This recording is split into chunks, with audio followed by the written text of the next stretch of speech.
رقت عيناي شوقا ولطيبة ذرفت عشقا فأتيت إلى حبيبي فاهدأ يا قلب ورفقا صلي على محمد.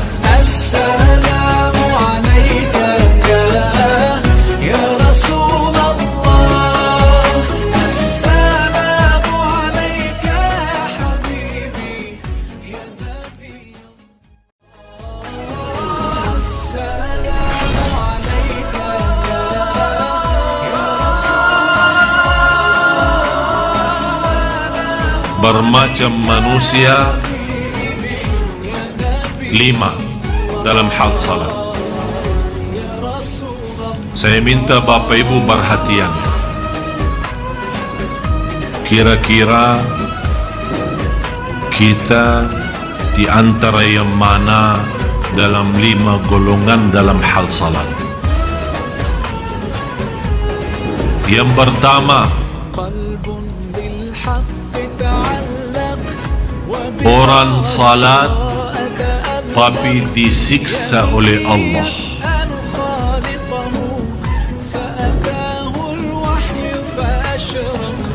Orang salat tapi disiksa.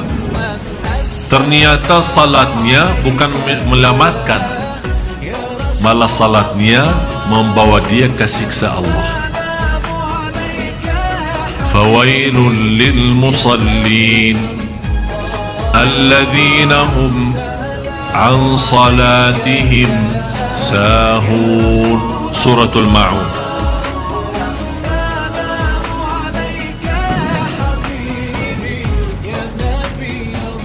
Surah 107 ayat 4 sama 5.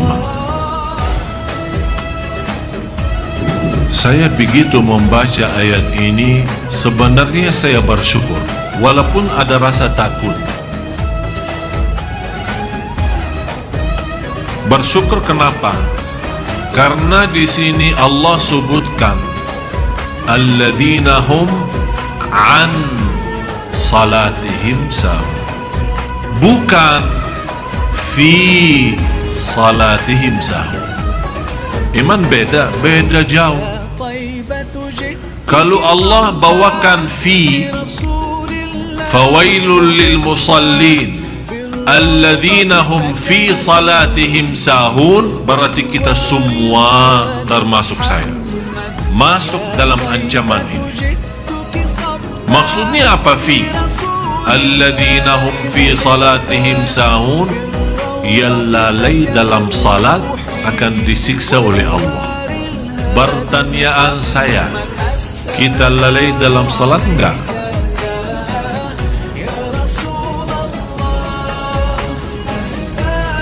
Sering. Ini ibu-ibu bilang sering.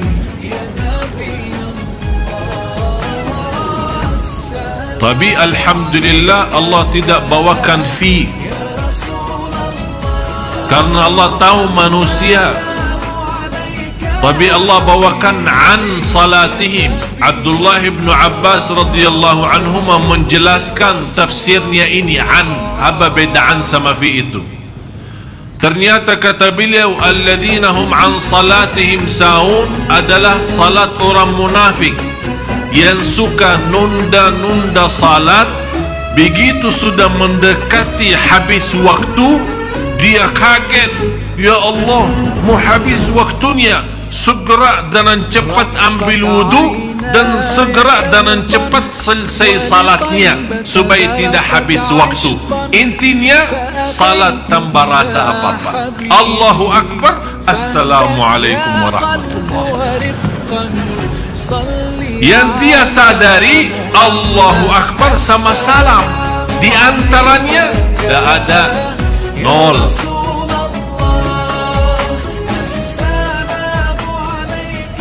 dan banyak yang seperti ini. Saya lihat banyak masuk ke masjid hampir jam 6, berarti sebentar lagi maghrib ya. Ternyata dia belum asar.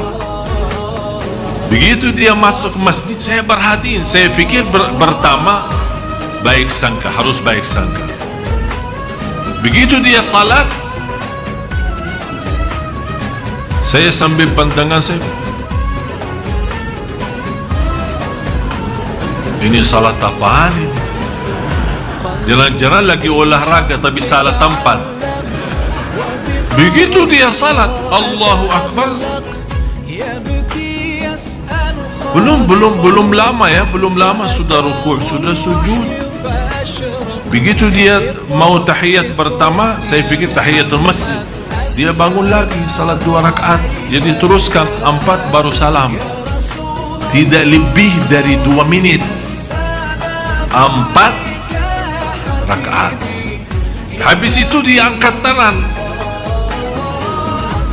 Dan saya begitu dekatin, saya tegur beliau. Maaf, enti berdoa apa? Ya Allah, terimalah salat anak.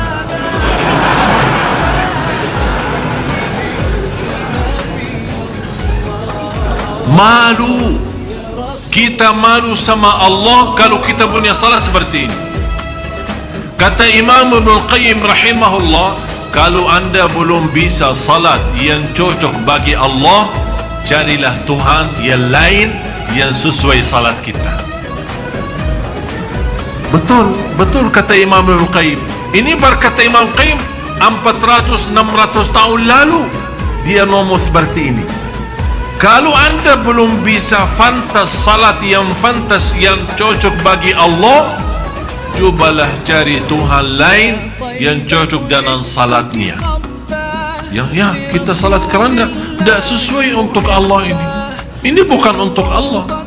Itu yang dinamakan Rasulullah SAW, yang orang-orang yang bergerak dengan cepat untuk selesaikan salat karena takut habis waktu.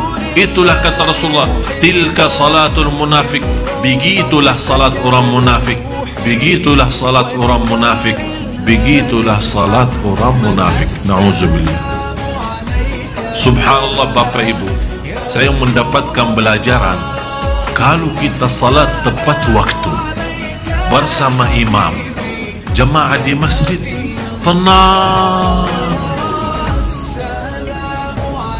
Saya pernah terjumus di dalam perjalanan,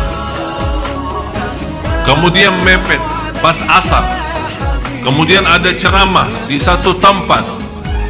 Saya punya fikiran, udahlah kesana aja sekalian, nanti salat di sana. Dalam perjalanan, demi Allah Bapak Ibu tidak tenang sampai ke tempat dan salat habis. Saya selesai, memang sudah maghrib dekat, tapi begitu saya salat, saya sadar saya tidak salat. Baru sadar saya tidak salat. Dan saya minta maaf ya Allah, inilah salat saya seperti ini. Saya tidak pantas menjadi hamba-Mu ya Allah. Kalau memang salat kita seperti ini.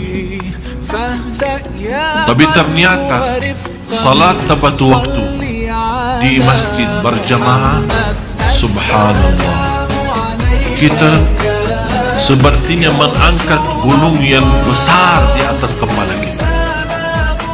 Sudah mendapatkan ketenangan yang luar biasa dan menyelesaikan kewajiban kita terhadap Allah.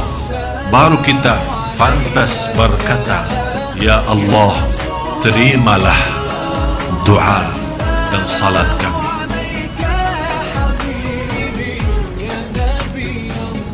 Sudah jelas yang pertama, orang salat tapi disiksa. Apa artinya fawailu lil musallin? Artinya kalau di dalam bahasa Indonesia artinya celaka bagi orang salat. Dalam bahasa Arab, wail satu kampung di dalam neraka. فأتاه الوحي فأشرق Istilah lain satu desa. Tahu desa? Satu kecamatan ya. Di dalam api neraka sendiri. Kepala kampungnya ada juga. Di sana ada kepala kampung, kepala desa. Fir'aun.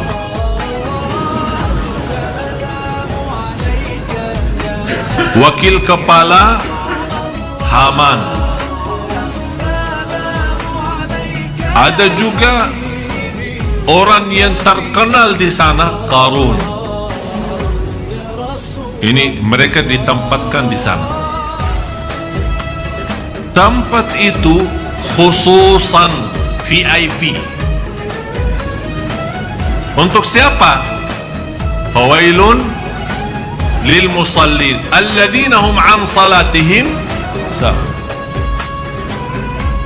Neraka Jahannam yang saya kaget waktu saya membaca satu hadis, saya heran.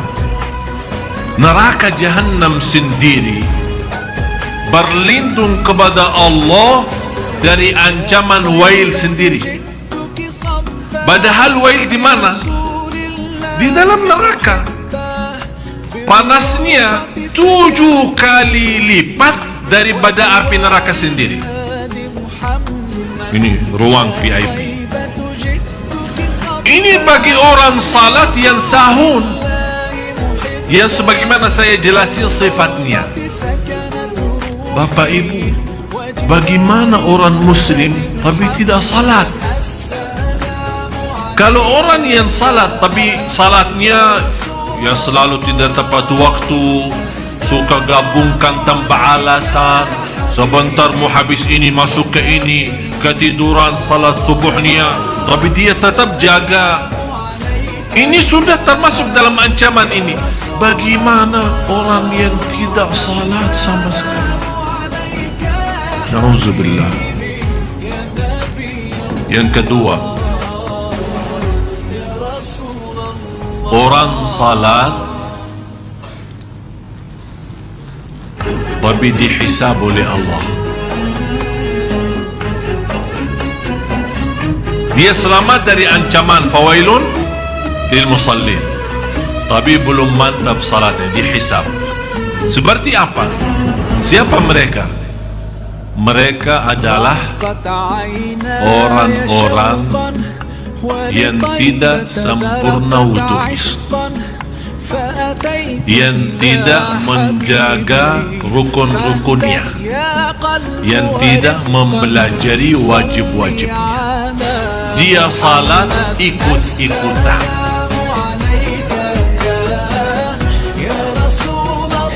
Dan di dalam salat, kalau dia Allah Akbar, hilang, dah tahu kemana.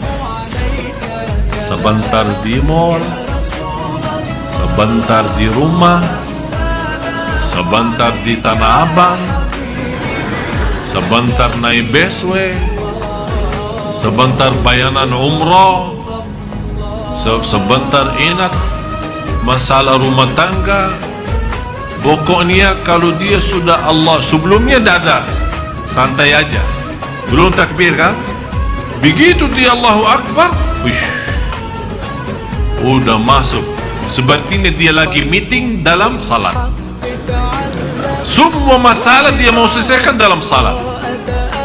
Belanja di Tanah Abang, urusin belanjaan istrinya, fikirin jemputan anaknya, semuanya dalam salat. Begitu dia selesai, ditanya, apa yang dibaca imam tadi? Imam ya, sebenarnya saya sudah dengar bacaannya, tapi saya belum Quran hafal. Jadi ayatnya saya Quran, tapi saya tahu itu Quran ya, memang Quran. Masa dia mau baca? Ya jelas dia baca Quran. Masa dia mau baca selain Quran? Tidak, maksud saya bertanya, Pak, Anda perhatiin bacaan imam apa? Rakaat, udah begini aja. rakaat pertama baca apa, rakaat kedua baca apa? Bisa tahu nggak? Bisa ingat nggak? Satu ayat, satu apa saja. Sebenarnya saya jujur saja Ustaz, saya kurang hafal. Saya sepertinya pernah mendengar ayat ini, pernah, tapi kok hilang gitu. Terus dia tanya kembali, maaf Ustaz, Imam baca tadi apa? Saya bilang rakaat pertama Qul ya ayyuhal kafirun, rakaat yang kedua Qul huwallahu ahad. Masa sih?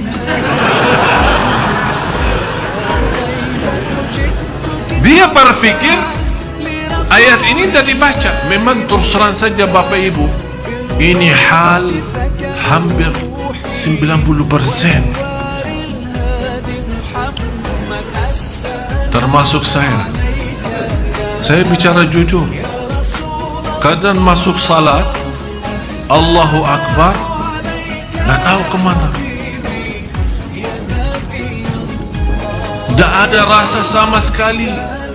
Selesai salat, oleh kerana itu berusaha jaga sunnah ba'diyah qabliyah, namanya sunnah rawatib. Mudah-mudahan dalam sunnah qabliyah ba'diyah Allah tutupi kekurangan itu di sunnah, di salat wajib.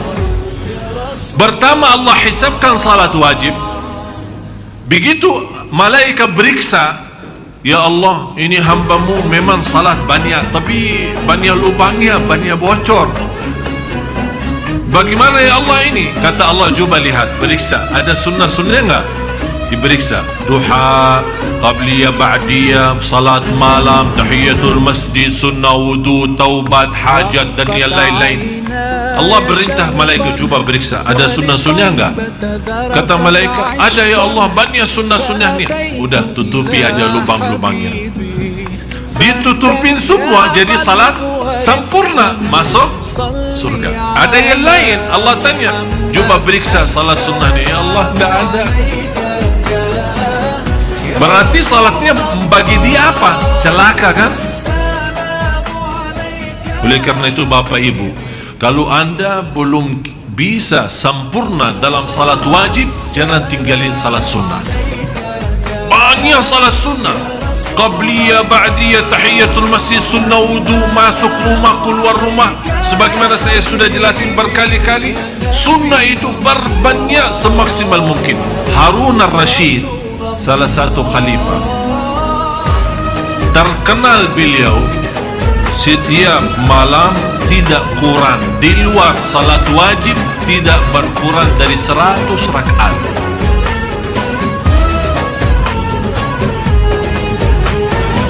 Di luar salat wajib tidak berkurang dari 100.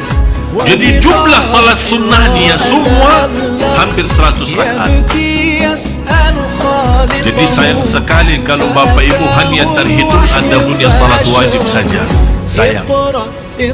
Mudah-mudahan salat wajib sama sunnah. Harapan saya sesuai hadis Rasulullah, dan sunnah-sunnah Allah sempurnakan kekurangan kita dalam hal